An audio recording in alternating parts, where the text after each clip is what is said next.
the action team, and even the bumper stickers had Romney with other candidates. Absolutely. One in blue, one in red on a white background. Which makes Phil Rupee saying, "I'm going to run by myself a little." I think by after August, he was part of the action team. He'd probably gotten the message by then. And everything was so good. And it was the genius of Ellie who thought of it, and the strength of George Romney, who could swallow his own pride to roll himself in to all of these lesser people. Also, wasn't he trying to show the national media and everybody else that he was a team player? Absolutely. Because he'd gotten criticism just 2 years before as being Lonesome George. Yeah. Remember, running away from Barry Goldwater? Absolutely. He didn't want to be associated with other Republicans. So he's saying, wait a second here.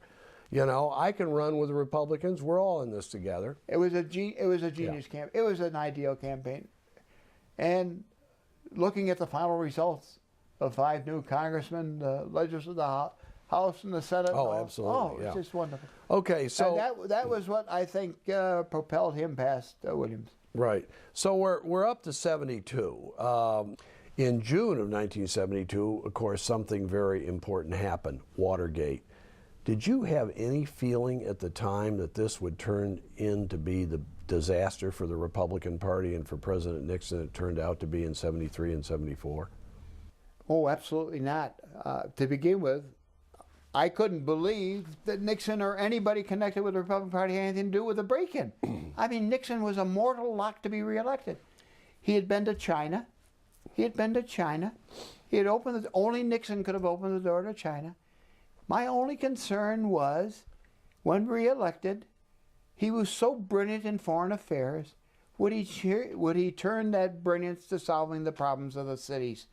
And I believed that he was the next Franklin Roosevelt who would turn the Republican Party into the majority party for the next half century. And I couldn't believe anybody was so stupid to have been involved in a break-in on the Democrat. And I looked at my own headquarters. I said, if somebody broke in here tonight, what could they possibly find except old bills that we owed that would be of any value? There was nothing in a party headquarters that should make any sense. Right.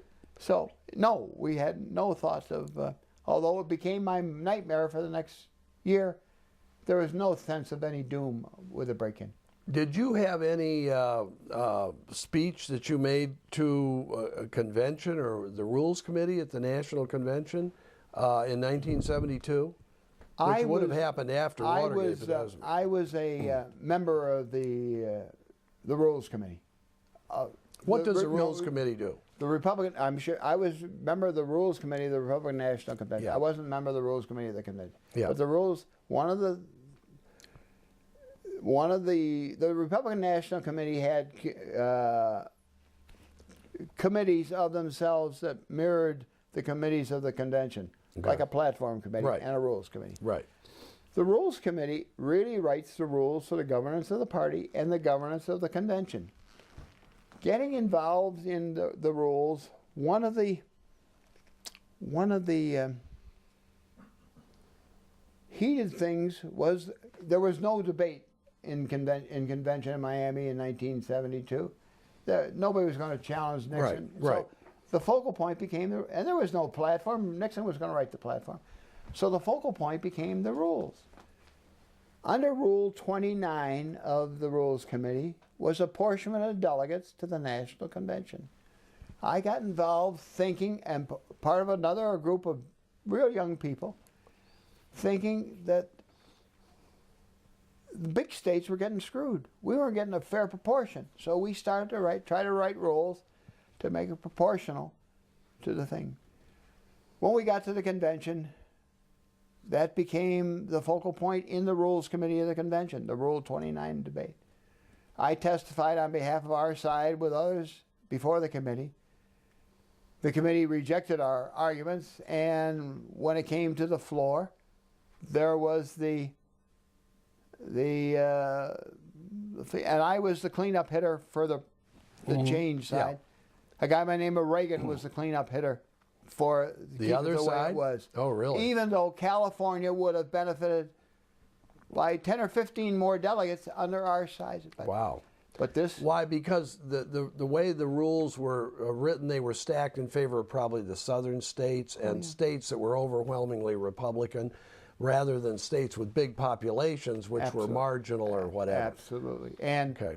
and I really don't remember the specifics of it anymore. But the naivete of me, even after I've been around. So you were going up against the Gipper. I went up against the Giffer and got. I got my butt booted like he booted the football in New Rockney All-American. Anyways,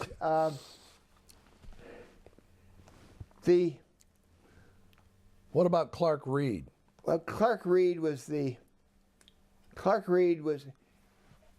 the 70s. It turned out that the leader of the moderates in the National Committee, immodestly I will say, was myself, and the leader of the right wing was Clark Reed, who was the chairman of Mississippi. By the way, his executive director is now the governor of Mississippi, Haley Barbour. Oh, Haley Barbour. Haley Barbour was Clark Reed's I see. executive director Yeah. when he was. Okay. All right. I think he was both. I don't know if he was state chairman, but he was the national committee man who was the governing force down there. Okay. And that's what the rules thing boiled down to, was Clark versus myself. Okay. And the women's, is there a women's federation of Michigan? Controversy or not? WFM? Yeah, it was. Yeah, it was a bitter lesson that I wrote. I made a speech to the Women's Federation. Again, I expected at the Dakar when they were having their fall convention.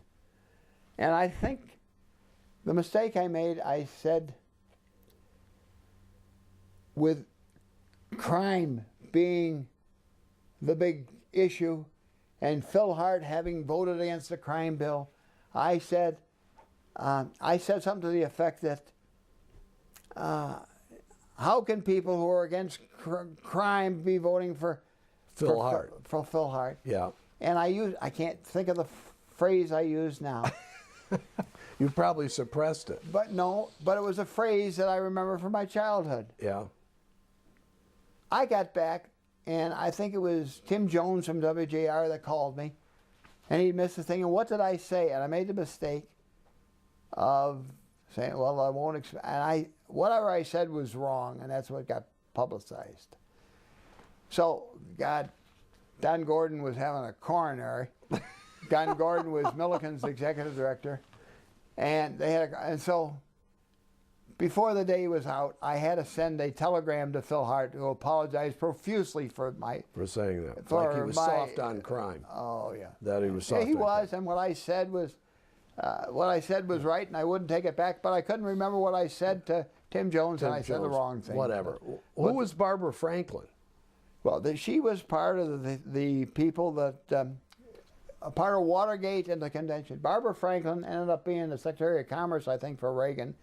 She was an advisor in the White House. I talked to her.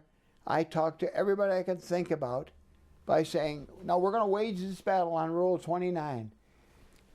We won't do it if the president doesn't want us to do it." Barbara Franklin said he has no problem. Other people I talked to said he has no problem. What I didn't realize until the wee hours of the morning and the convention, when John Ehrlichman came to reason with us, that we had been set up. They didn't have any problems. They wanted to get the moderates just crushed. And I think somewhere in the Watergate tapes, we got evidence that this was all a setup. Barbara Franklin, who I thought the world of, said, no, he didn't have any problem with it. But they were lying. They were lying. They wanted had it us to set wage up the so fight. that you'd confront the forces that would beat you, and you'd be crushed We'd and be humiliated. crushed, and the moderates would be wiped out. And yeah. this was all part of it. And what about Chuck Percy? Where was he in all Chuck this Percy business? was on our side. He was one of the people. He was a U.S. Senator He was from U.S. Illinois. Senator from Illinois. Mac Mathias was U.S. Senator from Maryland. You had maybe Clifford Case. You had Tom from New Kuchel. Jersey. Tom Keene from Jersey. Yeah. All of these people. Yeah. They assigned staff people to work with me to draft and do all the work. There was a friend of Ellie's who worked for her in Washington, Pam Curtis. She got all the other young. The people working with me on this fight were all the Tom Railsback, the congressman from Illinois. Yeah. These were the people who were part of us. Right. We were so enthused, and they were doing a great job.